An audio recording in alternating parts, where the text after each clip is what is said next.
Assalamualaikum warahmatullahi ta'ala wabarakatuh. Alhamdulillahirabbil alamin wal aqibatu lil muttaqin wa ala alihi wa ashabihi thayyibin tahirin. Amma ba'du. Wa qala Allah ta'ala fi ayatil Qur'anil Karim, a'udzubillahi minasyaitonir rajim. Bismillahirrahmanirrahim. La in syakartum la azidannakum wa la in kafartum inna azabi lasyadid. Al-ayah sadaqallahul adim. Hadirin kaum muslimin dimanapun anda berada, semoga oleh Allah subhanahu wa ta'ala senantiasa diberikan kesehatan, kekuatan dalam melaksanakan amal ibadah. Amin ya Allah ya rabbal alamin. Hadirin dimanapun anda berada, insya Allah dalam kajian kita kali ini yaitu membahas kitab Al-Hikam. Yang akan kita bahas pada kesempatan ini Hikam pasal pertama yang diberikan judul oleh Syekh Ibnu Athaillah, yaitu bersandar pada amal. Bersandarlah pada Allah subhanahu wa ta'ala, jangan pada amal kita. Sebagaimana dikatakan oleh beliau, min alamatil i'timadi alal amal nuksoni roja inda nujudil jalal. Di antara tanda-tanda orang yang senantiasa bersandar kepada amal-amalnya adalah kurangnya roja, rasa harapan kepada rahmat Allah subhanahu wa ta'ala di sisi alam yang fana. Hadirin kaum muslimin rahimakumullah, dalam konteks bahasa Syekh Ibnu Athaillah ada 3 yang kita akan bahas. Yang pertama mengenai tentang ar-roja. Yang kedua mengenai tentang wujudil jalal. Yang ketiga tentang la ilaha illallah. Hadirin kaum muslimin rahimakumullah, kita semua jangan sampai bersandar terhadap amal-amal perbuatan kita. Kenapa demikian?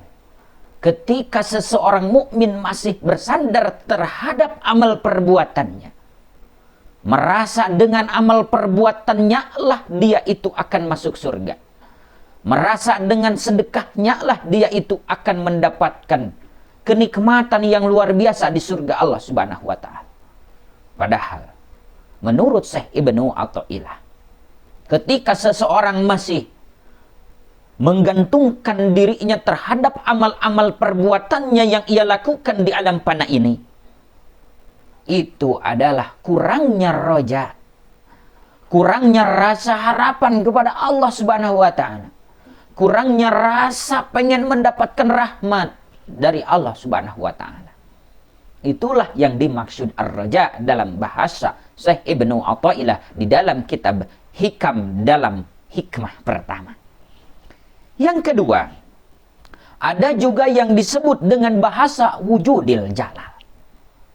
Wujudil jalal artinya segala yang wujud, segala yang ada di dunia ini yang akan hancur, termasuk manusia, maupun itu yang ada, yang terlihat dengan kasat mata kita, itu disebut wujudil jalal.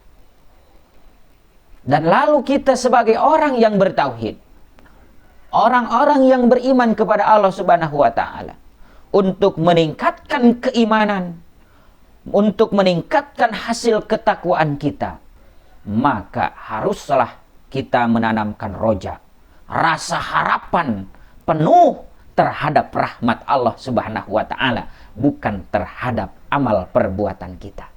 Ketika kita oleh Allah nanti di akhirat ditakdirkan masuk surga, bukan karena kita berbuat amal soleh, bukan karena kita berbuat baik kepada orang lain, tetapi atas rahmat dan kasih sayang Allah lah kita bisa merasakan surganya itu. Maka ada juga dalam konteks la ilaha illallah, tiada Tuhan kecuali Allah. Kita oleh Allah subhanahu wa ta'ala dilarang keras untuk menduakannya, wala tusriku billahi syai'a. Jangan sampai kita ini menduakan Allah Subhanahu wa taala. Baik itu dengan pepohonan, baik itu dengan langit, baik itu dengan bulan, baik itu dengan matahari, dan lain sebagainya. Sehingga kita jangan sampai menduakannya. Kenapa demikian? Karena dengan itu, apabila kita menduakan Allah, akan hancur ketauhidan kita. Percuma kita roja, percuma kita berharap kepada Allah Subhanahu wa taala kalau hati kita sudah menduakannya. Summa na'udzubillahi min dzalik. Maka pelajaran yang penting dalam hikmah pertama ini, jangan sampai kita menyandarkan amal perbuatan kita terhadap amal kita. Apapun yang kita lakukan, itu akan menjadi amal kebaikan ketika saya sudah sholat, ketika saya sudah infak, ketika saya sudah puasa, ketika saya sudah haji, maka saya itu akan masuk surga. Nah, bukan seperti itu yang dimaksud oleh Syekh Ibnu Athaillah. Tetapi jangan sampai kita bersandar terhadap apa yang kita lakukan akan menjadikan sebuah amal kebaikan di hadapannya. Tetapi kita harus senantiasa berharap itu kepada Allah, bukan kepada amal perbuatan kita. Supaya kita mendapatkan ar-raja, rasa penuh mengharapkan rahmat darinya, insya Allah akan mendapatkan kebahagiaan dunia dan akhiratnya. Amin ya Allah ya Rabbal Alamin. Mungkin itu yang bisa saya dapat sampaikan. Mudah-mudahan barokah khusus kepada diri dan umumnya kepada seluruh hadirin wal hadirat dimanapun Anda berada. Dan jangan lupa, apabila video ini bermanfaat, silakan di-share, di-like, di-komen, dan di-subscribe channel Media As-Syuhada. Wallahu muwaffiq illa aqwamit thoriq. Wassalamualaikum warahmatullahi taala wabarakatuh.